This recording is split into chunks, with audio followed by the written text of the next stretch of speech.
যদি ওটির পর আমার সেন্স না আসে? আচ্ছা ঝিল, এসব বাজে কথা কে বলতে বলেছে? না না, এটা তো সবাই জানে যে আমি বাঁচতেও পারি, মরতেও পারি। সাক্ষ্য কিছু বলেছে নাকি?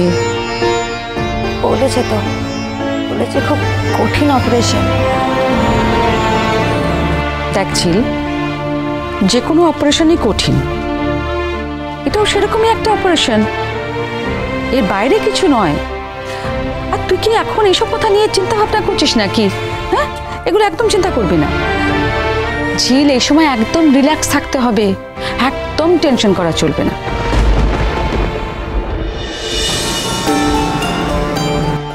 আমি তো বলছি, এই তো কালকে এই সময়ের মধ্যে তোর অপারেশন হয়ে যাবে। ঠিক এই সময় কালকে আমি তোর সামনে দাঁড়িয়ে থাকবো, তোর সঙ্গে কথা বলবো, তুই দেখে রাখিস। তোর কি একটু ভয় করছে ঝিল? ভয় করছে। আমি না বারবার বলেছিলাম যা হয়তো ছুটি দিদি, যে অপারেশনটা না করাতে আমার মেয়েকে ছেড়ে দিতে। আমার মেয়ে যেমন আছে তেমনই থাকতো আমার কাছে, কিন্তু সাক্ষ্যবাবু তো শুনছেন না। তুমি বলো ছুটি দিদি, আমার মেয়েটার যদি এখন কিছু, ওর বাবাও এখানে নেই, আমি কি করবো ছুটি দিদি? আচ্ছা তুমি কি বলছো মিনু?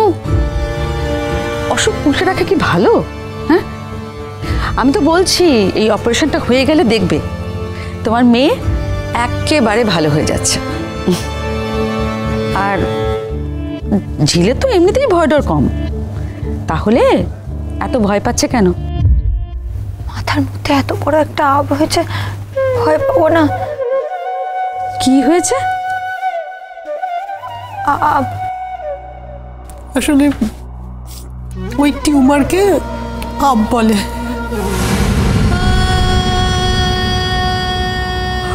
ও না মাঝে মাঝেই অজ্ঞান হয়ে যাচ্ছিল, মাথা ঘুরছিল, বমি হচ্ছিল।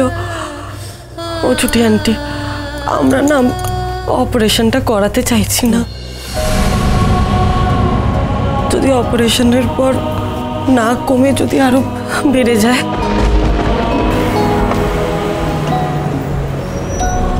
আচ্ছা মিলি, সেই জন্যই তো ডক্টর অপারেশন করবে। দেখো তুমিও ডক্টর নও, তোমার মাও ডক্টর নয়, তোমরা কি বুঝবে বলো? আর আমি ওর সমস্ত রিপোর্টসগুলো দেখেছি, কাগজপত্র দেখে নিয়েছি। ডক্টর যা ডিসিশন নিয়েছে একদম ঠিক সময়ে ঠিক ডিসিশনটা নিয়েছে। ভালোই তো, তবে মরে গেলে ভালোই হয়। আচ্ছা এসব কি বাজে কথা? আচ্ছা যা হবার তা হবে, তুই তো ভয় পাচ্ছিস কেন?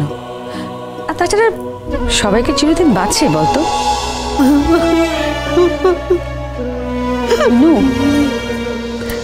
চুপ কর। আপনি এখানে কান্নাকাটি করছেন কেন? স্যার এক্ষুনি আসবেন, প্লিজ একটু কান্নাকাটি করবেন না। ভোলে বাবা পার করেগা, সোম থেকে রবি প্রতিদিন বিকেল 5:30টায় স্টার জলসায় ও জিও হটস্টারে।